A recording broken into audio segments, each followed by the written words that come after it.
if I have too austerely punished you. Your compensation makes amends. For I do give you here a third of mine own life.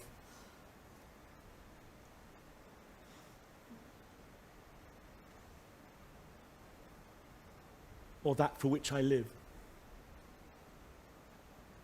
All thy vexations were but my trials of thy love, and thou hast strangely stood the test. Here afore heaven, I ratify this my rich gift. Oh, Ferdinand, do not smile at me that I boast her of. For thou shalt find she will outstrip all praise and make it halt behind her. I do believe it 'gainst an oracle. Then as my gift, and thine own acquisition worthily purchased, take my daughter.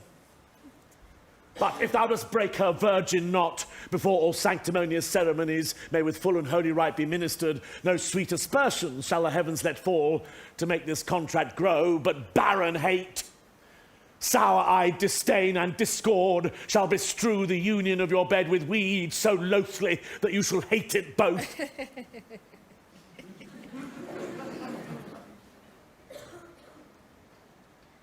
Therefore take heed, as Hymen's lamp shall light you. As I hope, for quiet days, fair issue and long life, with such love as 'tis now. The murkiest den, the most opportune place, the strongest suggestion our worser genius can, shall never melt mine honour into lust. To take away the edge of that day's celebration, when I shall think, or Phoebus' steeds are founded, or night kept chain below. Fairly spoke. Sit then, and talk with her. She is thine own. What Ariel, my industrious servant Ariel. What would my potent master? Here I am. Thou and thy meaner fellows your last service did worthily perform, and I misuse you in such another trick. Go bring the rabble, o whom I give thee power, here to this place. Incite them to quick motion, for I must bestow upon the eyes of this young couple some vanity of mine art. It is my promise, and they expect it from me. Presently. Aye, with a twink. Before you can say come and go, and breathe twice and cry so-so. Each one tripping on his toe will be here with mop and mow.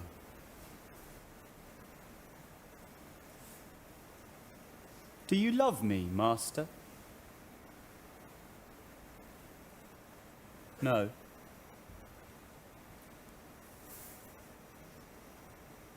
Oh!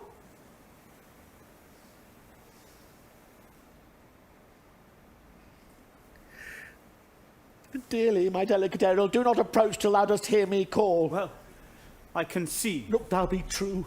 Do not give dalliance too much the rein. The strongest oaths are straw to the fire in the blood. Be more abstemious, or else good night your vow. I warrant you, sir. The white cold virgin snow upon my heart abates the ardour of my liver. Now come, my Ariel. Bring a corollary rather than want a spirit. Appear and pertly. No tongue, all eyes. Be silent.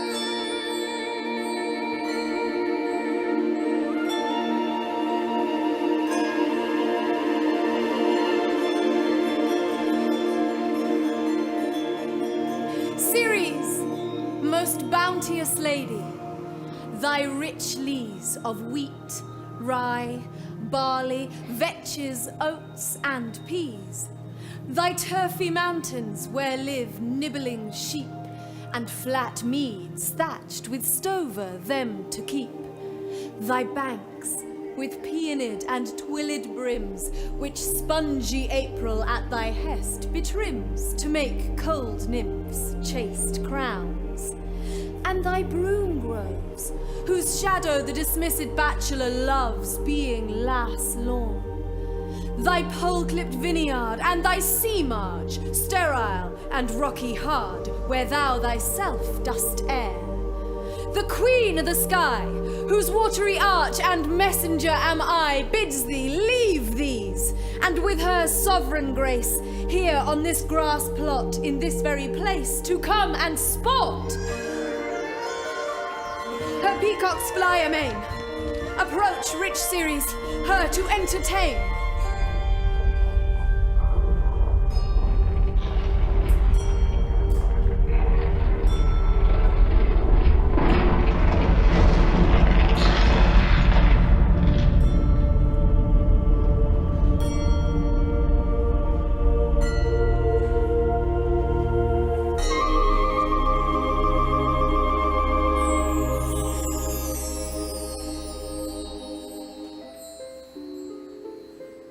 Hail, many-coloured messenger, that ne'er dost disobey the wife of Jupiter, who with thy saffron wings upon my flowers diffusest honey drops, refreshing showers, and with each end of thy blue bow dost crown my bosky acres and my unshrubbed down, rich scarf to my proud earth.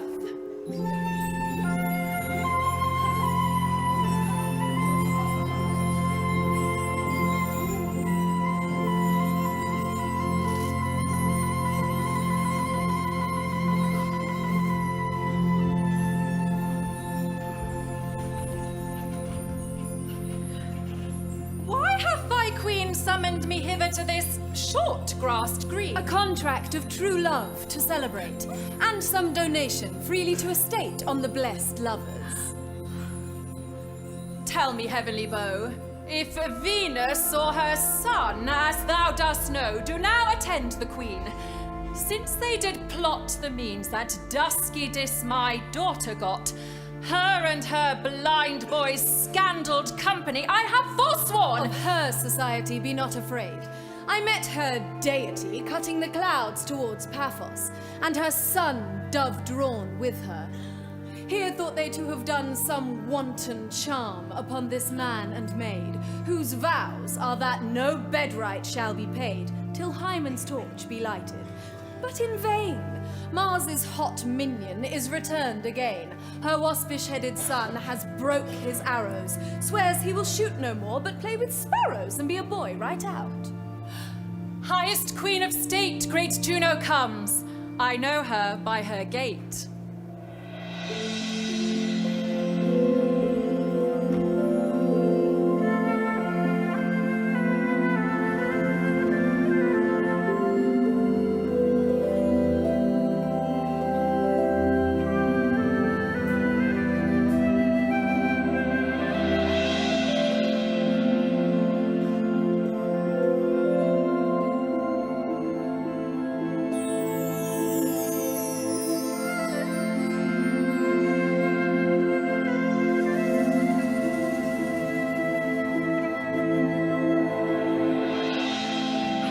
My bounteous sister, go with me to bless this twain, that they may prosperous be, and honored in their issue.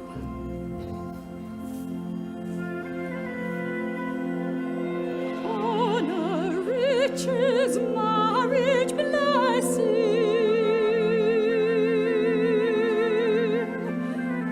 long continuance and increasing.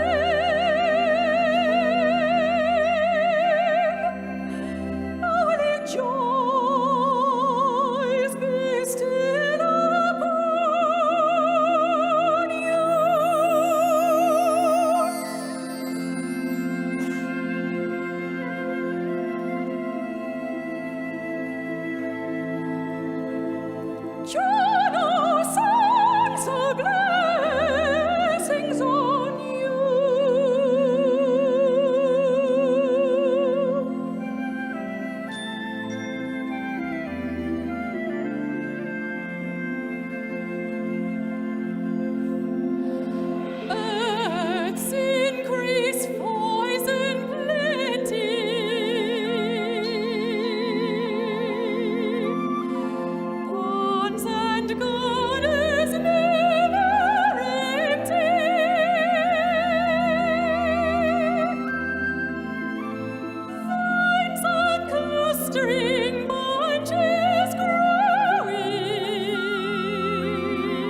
is a most majestic vision and harmonious charmingly. May I be bold to think these spirits? Spirits, which by mine art I have from their confines called to enact my present fancies. Let me live here, ever. So rare a wondered father and a wife make this place paradise. Sweet now silence. Silence. Juno and Ceres whisper seriously there's something else to do. Hush and be mute, or else our spell is marred. You nymphs, called naiads of the winding brooks, with your sedged crowns and ever harmless looks, leave your crisp channels, and on this green land answer your summons. Juno does command. Come, temperate nymphs, and help to celebrate a contract of true love. Be not too late. You sunburned sicklemen of August weary, come hither from the furrow and be merry. Make holiday, your rye straw hats put on, and these fresh nymphs encounter every one in country footing.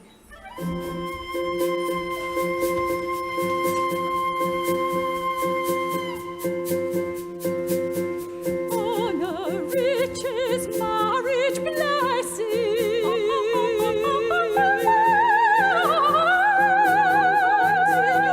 Son increasing.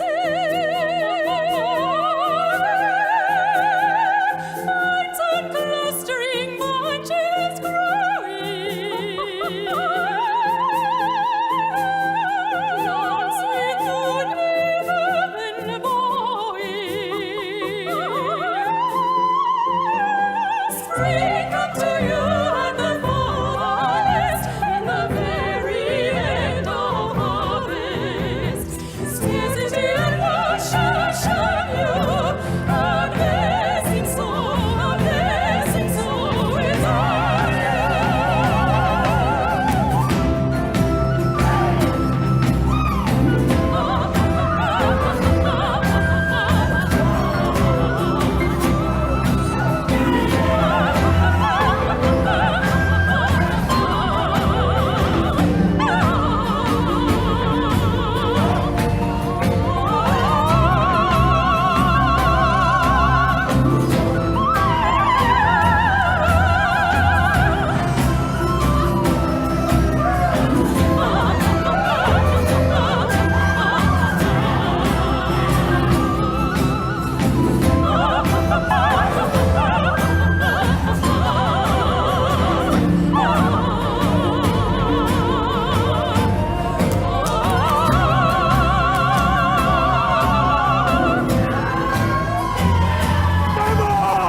No more!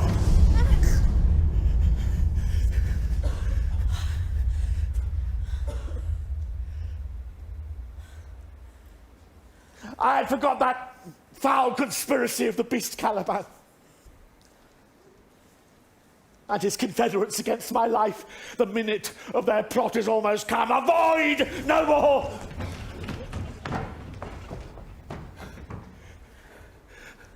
Well done. This is strange. Your father's in some passion that works him strongly. Till this day saw I him touched with anger so distempered. You do look, my son, in a moved sort, as if you were dismayed. Be cheerful, sir. Our revels now are ended. These are actors, as I foretold you, were all spirits, and are melted into air, into thin air. And like the baseless fabric of this vision, the cloud-capped towers, the gorgeous palaces, the solemn temples, the great globe itself, yea, all which it inherit, shall dissolve.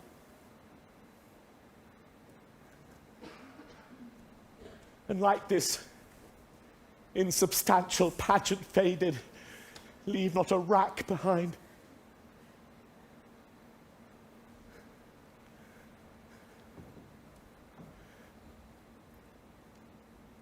We are such stuff as dreams are made on. And our little life is rounded with a sleep.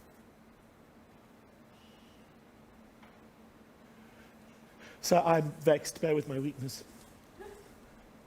My old brain is troubled. Be not disturbed with my infirmity. If you be pleased, retire into my cell and there repose. A turn or two I'll walk to still my beating mind. Wish your peace. Come with a thought.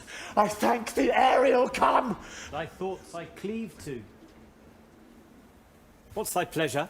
Spear must prepare to meet with Caliban. Aye, my commander. When I presented Ceres, I thought to have told thee of it, but I feared lest I might anger thee. Say again, where didst thou leave these varlets? I told you, sir. They were red hot with drinking, so full of valour that they smote the air for breathing in their faces, beat the ground for kissing of their feet, yet always bending towards their project. Then I beat my tabor, at which, like unbacked colts, they pricked their ears, advanced their eyelids, lifted up their noses as they smelt music. So I charmed their ears, that calf-like they my lowing followed through toothed briars, sharp furzes, pricking gorse and thorns, which entered their frail shins. At last I left them in the filthy-mantled pool beyond your cell, there dancing up to the chins, that the foul lake o'erstunk their feet. This is well done, my bird. Thy shape invisible retain thou still. The trumpery in my house go bring it hither for stale to catch these thieves. I go. A devil, a born devil, on whose nature nurture can never stick, on whom my pains, humanely taken, all lost, quite lost. And as with age his body uglier grows, so his mind cankers. I will plague them all, even to roaring.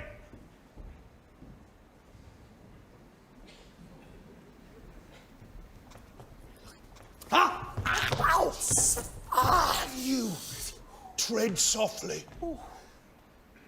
that the blind mole may not hear a footfall. We now are near his cell. Monster, your fairy, which you say is a harmless fairy, has done little better than play the jack with us. Monster, I do smell all horse piss, at which my nose is in great indignation. So is mine. Do you hear, monster? If I should take a displeasure against you, look you. Thou wert but a lost monster. Good my lord, give me thy favour still. Be patient, for the prize I'll bring thee to shall hoodwink this mischance. Therefore, speak softly. All's hushed as midnight yet. Aye, but to lose our bottle in the pool! There is not only disgrace and dishonour in that monster, but an infinite loss. More to me than my wetting. And this is your harmless fairy, monster. I'll fetch off my bottle, though I be over ears for my labour. Prithee, my king, King, huh? be quiet. Seest thou here? This is the mouth of the cell. No noise and enter. Do that good mischief, which may make this island thine own forever, and I thy Caliban, for I thy foot liquor. Give me your hand. I do begin to have bloody thoughts.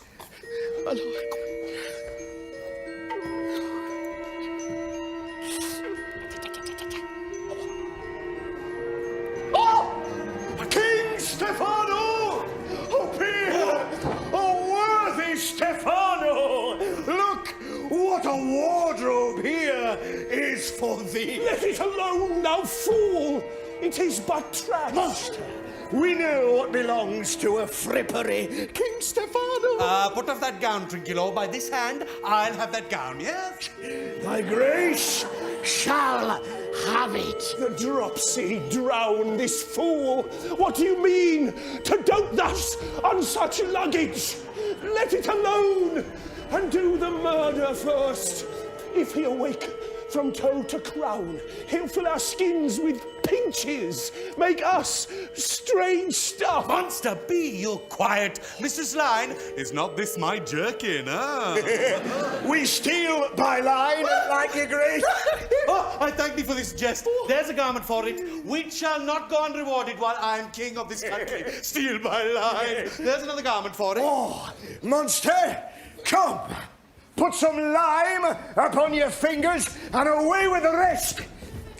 I will have none on't.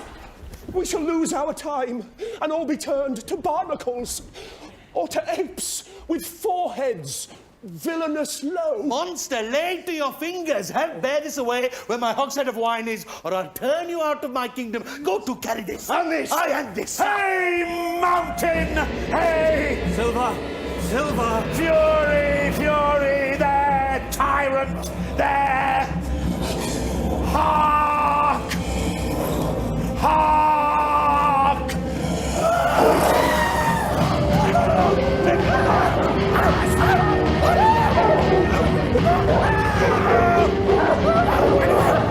Dracula!